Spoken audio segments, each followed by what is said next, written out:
बचपन से लेकर हमारी मृत्यु तक हमारे साथ जो कुछ भी गलत घटनाएं घटती हैं, जो कुछ भी गलत होता है, वो सब बातें हमारे हृदय पटल पर छप जाती हैं। वो हमें हमेशा याद रहती है। हम इन्हें चाहकर भी भुला नहीं सकते। लेकिन जब भी हमारे साथ कोई और नई घटना घटती है या फिर हमारे साथ कुछ गलत होता है, तो हम अपने आप से यह जरूर कहते हैं कि हमारी तो किस्मत ही खराब थी, हमने तो पूरी कोशिश की थी, या फिर हमारा तो कोई दोष ही नहीं था। और जब हमारी किस्मत ही खराब है तो हम कर ही क्या सकते हैं। अगर आप भी यही सोचते हैं और यही मानते हैं तो आज की यह कहानी आपके लिए ही है। बहुत समय पहले की बात है। किसी नगरी में एक व्यक्ति रहा करता था। वह अपनी किस्मत को लेकर बहुत रोया करता था। उसे लगता था कि उसकी किस्मत बहुत खराब है और भगवान ने न जाने क्यों उसकी किस्मत ऐसी लिखी है। एक दिन वो व्यक्ति एक सड़क से होकर गुजर रहा था। तभी उसने देखा कि एक बौद्ध भिक्षु ध्यान में लीन बैठे हुए हैं। वो उन बौद्ध भिक्षु के पास पहुंच गया और उनसे कहने लगा कि हे गुरुवर, क्या आप मेरी मदद कर सकते हैं। इस पर वह बौद्ध भिक्षु कहते हैं कि बताओ तुम्हें क्या समस्या है और तुम यहां पर क्यों आए हो। वह व्यक्ति बौद्ध भिक्षु से कहता है कि हे गुरुवर, मैं बहुत दुखी और परेशान हूं। मैं जो कुछ भी करता हूं सब कुछ उल्टा ही हो जाता है। जो कुछ भी करने की कोशिश करता हूं वो सब खराब हो जाता है। मेरे हाथों द्वारा किया हुआ हर काम पूरी तरह से बिगड़ जाता है। फिर चाहे मैं उस काम को कितने भी अच्छे तरीके से क्यों ना कर लूं, कितना भी मन लगाकर क्यों ना करूं, लेकिन वो काम कभी भी सफल नहीं हो पाता। मेरी किस्मत मेरा साथ ही नहीं देती है और मैं आज इसीलिए आपके पास आया हूं। मैंने सुना है कि आप सभी समस्याओं का समाधान कर देते हैं, तो आज आप मेरी समस्या का समाधान कर दीजिए। मेरी इस फूटी किस्मत का कोई उपाय बताइए। मेरी किस्मत इतनी खराब क्यों है? क्या आप मेरी इस फूटी किस्मत का इलाज कर सकते हैं, इसे ठीक कर सकते हैं? वो बौद्ध भिक्षु उस आदमी के सारे बातें ध्यान पूर्वक सुन रहे थे और फिर वो बौद्ध भिक्षु उस व्यक्ति से कहते हैं, फूटी किस्मत, कहां है तुम्हारी फूटी किस्मत? और तुम्हें कैसे पता कि तुम्हारी किस्मत फूटी हुई है? इसका जवाब देते हुए वह आदमी बौद्ध भिक्षु से कहता है, अगर मेरे हाथों से कोई काम बन ही नहीं रहा है, मैं जिस काम को भी हाथ लगाता हूं वो सारा काम बिगड़ जाता है। फिर मैं चाहे कितनी भी मेहनत क्यों ना कर लूं, मैं चाहे कुछ भी कर लूं, मैं किसी भी कार्य में सफल नहीं हो पाता, तो इसका क्या अर्थ हुआ? क्या मेरी किस्मत फूटी हुई नहीं है? जब मैं पैदा हुआ तो मेरे माता पिता गुजर गए। पास के ही एक अनाथ आश्रम ने मुझे गोद ले लिया था। मेरा पालन पोषण वहीं पर हुआ और जब मैं बड़ा हो गया तो मुझे एक लड़की से प्रेम हो गया, लेकिन उस लड़की ने भी मुझे धोखा दे दिया। उस लड़की ने किसी और से विवाह कर लिया। ये सब देखकर मैं पूरी तरह से टूट चुका था। मेरा आत्मविश्वास पूरी तरह से बिखर चुका था। जैसे तैसे मेरे मित्रों ने मुझे संभाला। उन्होंने मुझे समझाया कि मुझे आगे बढ़ना चाहिए, मुझे इन सब चीजों को भूल जाना चाहिए।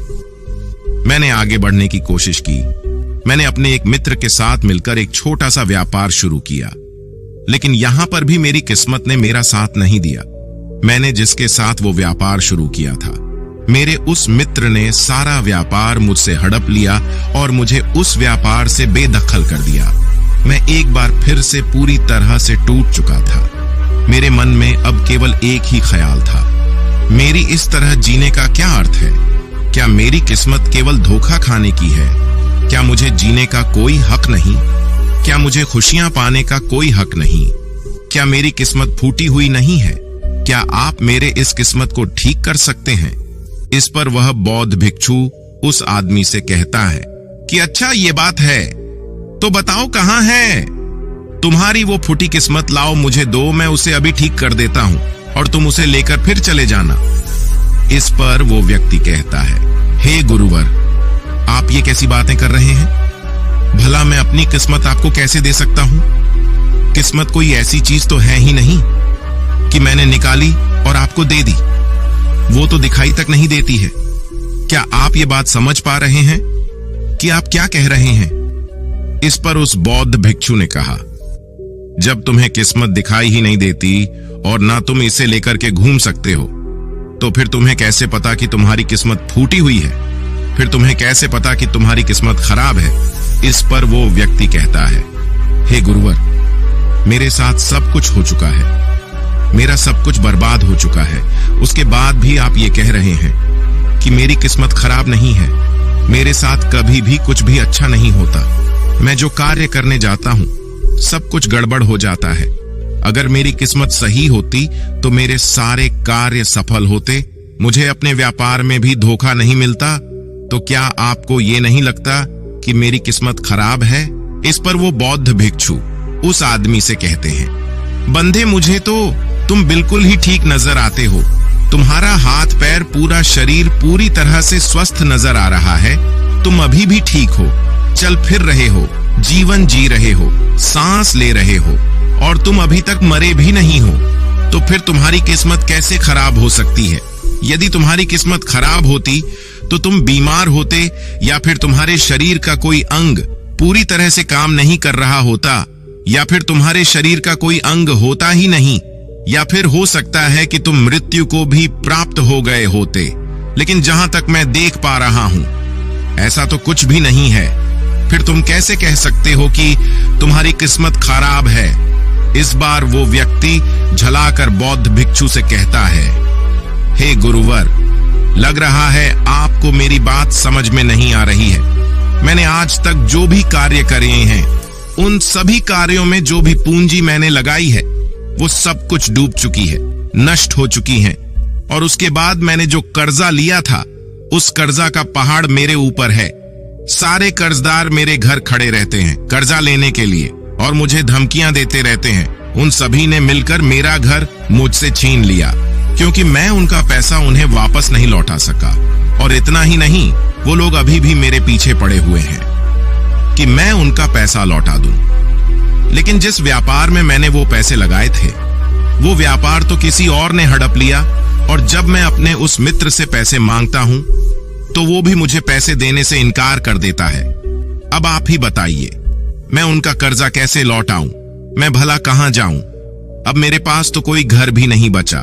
तो फिर इन हालातों में मैं ये कैसे कह सकता हूं कि मेरी किस्मत सही है? इस पर वो बौद्ध भिक्षु उस व्यक्ति से कहते हैं कि अच्छा, ये बात है, इसका मतलब कि समस्या बहुत गंभीर है। तभी वो व्यक्ति कहता है, हाँ बिल्कुल सही, अब आपने बिल्कुल सही समझा है। मैं इस समय बहुत ही दुखी हूं। मैं अपने जीवन के बहुत ही बुरे दौर से गुजर रहा हूं। मेरा हालत अब मेरे काबू में नहीं है। अब आप ही मेरा आखिरी सहारा है। कृपया करके मुझे कोई उपाय बताइए।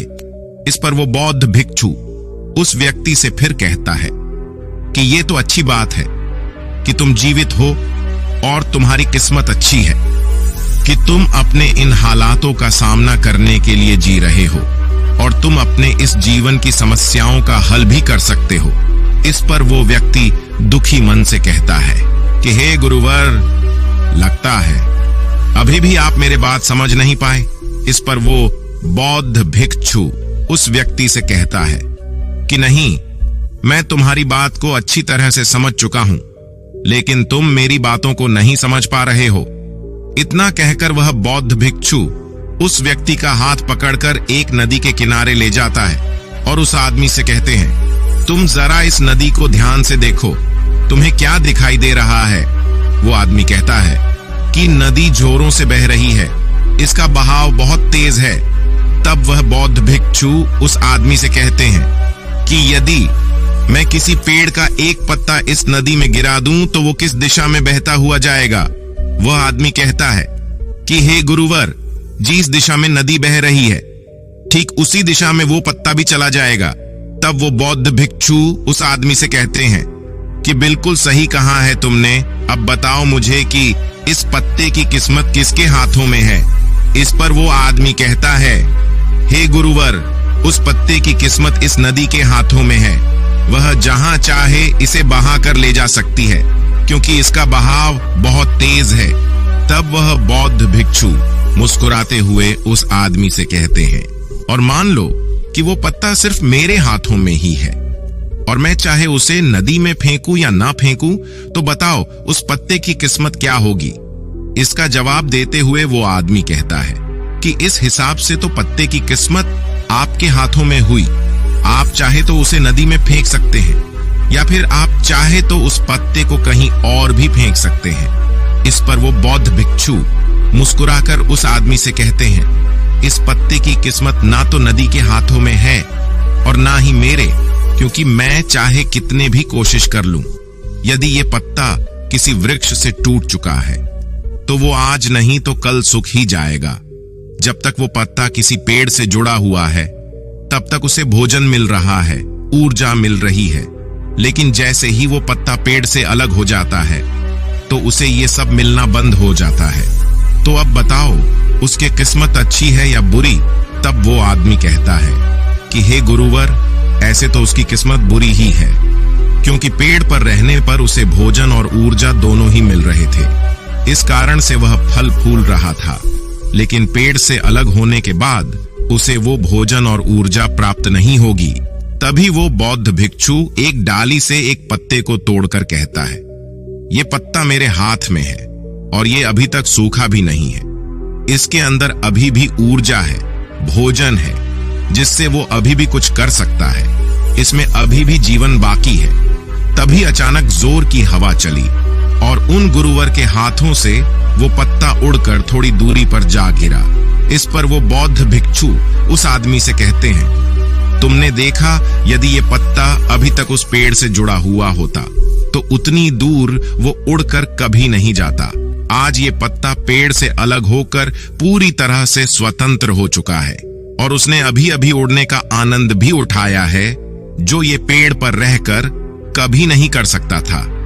इतना कहते हुए वो बौद्ध भिक्षु उस पत्ते के पास जा पहुंचे और वो उस पत्ते को उठाकर उस नदी में फेंक दिया और उस आदमी से कहा, अब इसकी किस्मत कैसी है?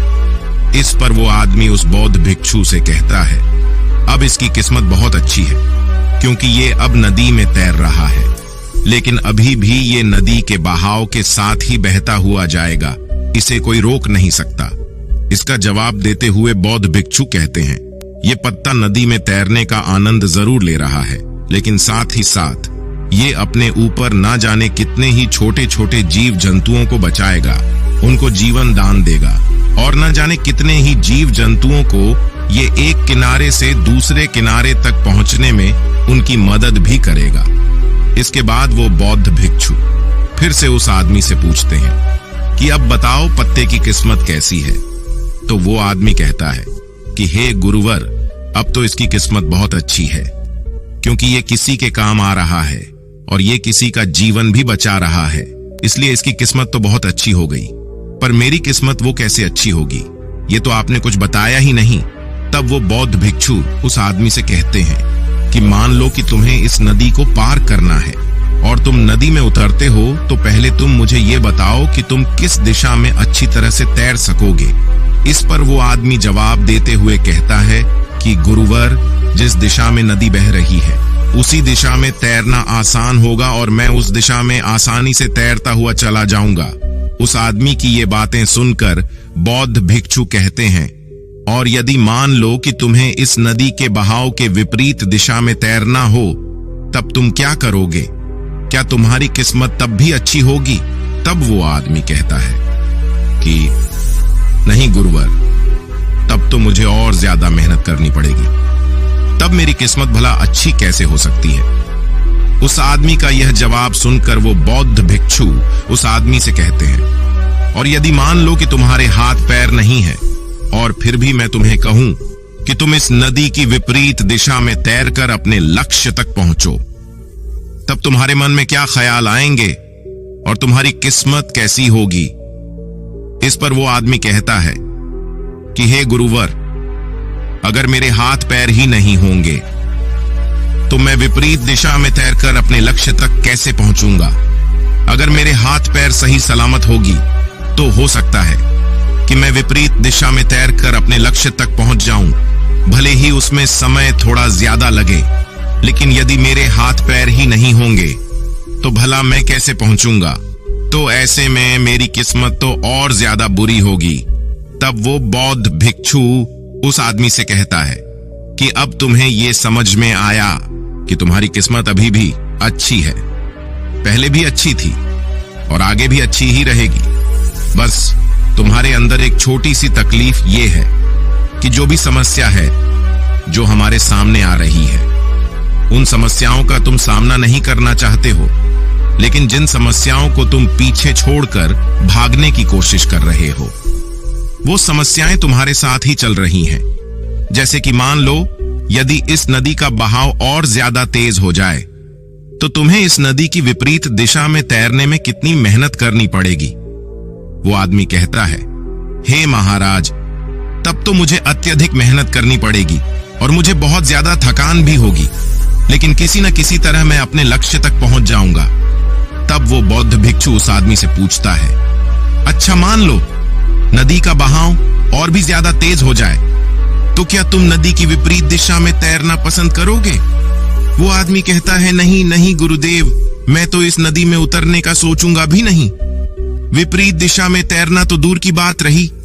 आखिर में अपने सभी बातों का निचोड़ निकलते हुए वो बौद्ध भिक्षु उस आदमी से कहते हैं कि ठीक उसी प्रकार जब हमारे जीवन में अत्यधिक कठिनाई या अत्यधिक परेशानियां आती है, जो नदी के तेज बहाव की तरह होती है, और जब हमें यह घेर लेती है तो हमें कुछ भी समझ नहीं आता और हम इनसे भागने की कोशिश करते रहते हैं। हम इनका सामना कभी करना ही नहीं चाहते, लेकिन तुम्हें यह ध्यान रखना चाहिए कि जब भी तुम्हारे सामने ऐसी परिस्थिति आए कि तुम्हें लगे कि तुम्हारे हाथों में कुछ भी नहीं है, तब तुम्हें नदी की दिशा में बहकर अपने लिए एक सुरक्षित स्थान खोजना चाहिए, क्योंकि उस समय तुम्हारा ध्यान केवल अपनी रक्षा पर होना चाहिए, क्योंकि जिसकी रक्षा तुम्हें करनी है वह है तुम्हारा जीवन। यदि तुम्हारा जीवन तुम्हारे साथ रहेगा तो आज नहीं तो कल ये तेज बहाव जरूर शांत हो जाएगा और नदी का बहाव भी हमेशा के लिए एक जैसा नहीं रहेगा। उसे आज नहीं तो कल थमना ही पड़ेगा, और जब नदी का बहाव कम हो जाएगा तब तुम चाहो तो नदी की विपरीत दिशा में तैर सकते हो और फिर तुम जैसा चाहो वैसा मुकाम हासिल कर सकते हो। तो अब मुझे बताओ, क्या तुम्हें अभी भी यह लगता है कि तुम्हारी किस्मत खराब है या फिर तुम्हारी किस्मत अभी भी फूटी हुई है? यह कहकर वह बौद्ध भिक्षु जोर जोर से हंसने लगते हैं और यह सुनकर वो आदमी भी जोर से मुस्कुरा उठा और उनसे कहता है कि हे गुरुवर, आप सही कहते हैं, मेरी किस्मत पहले भी अच्छी थी, आज भी अच्छी है और आगे भी अच्छी ही रहेगी। मैं पूरी तरह से स्वस्थ हूं, मेरे हाथ पैर सही सलामत है, मेरा जीवन मेरे साथ है, मेरे पास है और मैं सांस भी ले रहा हूं। हाँ, मेरे पास घर नहीं बचा, लेकिन फिर भी अभी मेरे पास कुछ पैसे बचे हैं, खाने के लिए भोजन है, पहनने के लिए अच्छे कपड़े हैं, जिनकी मदद से मैं एक बार फिर से अपने उन मुकामों को हासिल कर सकता हूं जो चला गया। बुद्धिमान उसका शौक नहीं करते और आने वाले कल की चिंता कर्मयोगी नहीं करता। अगर मैं बीते हुए कल के शोक में डूब गया तो मैं कभी आगे नहीं बढ़ पाऊंगा। मुझे वो सब कुछ चाहिए जो मैं पाना चाहता हूं। मैं उसकी तलाश में अब आगे बढ़ना चाहता हूं। मैं वो सब प्राप्त करना चाहता हूं और मैं वो प्राप्त करके ही रहूंगा, क्योंकि अब मैं उस पेड़ से अलग हो चुका हूं जो मुझे बांधे हुए थे, मुझे रोके हुए थे। लेकिन अब मैं उस पेड़ से अलग हो चुका हूं और अब मेरे पास एक ऐसा सुनहरा मौका है जिससे मैं अपने जीवन को संवार सकता हूं, उसे निखार सकता हूं। इतना कहकर वो आदमी उस बौद्ध भिक्षु को प्रणाम करता है और अपने मार्ग पर आगे की ओर निकल पड़ता है और वो बौद्ध भिक्षु भी अपनी राह पर चल पड़ता है। तो दोस्तों, आज के वीडियो में बस इतना ही। उम्मीद है आपको यह वीडियो पसंद आई होगी। अगर पसंद आई होगी तो वीडियो को एक लाइक करना मत भूलिएगा। ओम बुन बुधाय नमः, ओम बुन बुधाय नमः, ओम बुन बुधाय नमः।